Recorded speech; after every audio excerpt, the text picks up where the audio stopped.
create the Pinterest account. Hey guys, in this quick tutorial I'm going to show you that how you can create an account on the Pinterest. So the steps are really easy and simple. So now let's get started.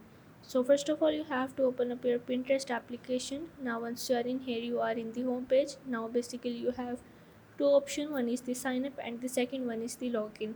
And if you click on the sign up, here you have to add your email address and you have to create your strong password. And after creating your password, you just have to select your gender and you are able to sign in your Pinterest. And in my case, I already made an account from my Google account, and I didn't need to add or the sign up in my account again because the Pinterest doesn't accept that email. So what you have to do is simply click on the login and you have to enter your email address and you have to add your password.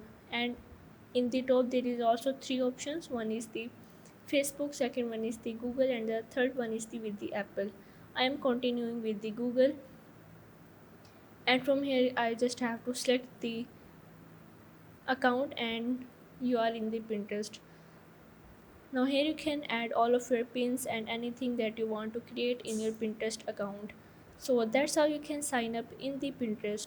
So if this video helped you out, make sure to like and subscribe this channel and see you in the next video.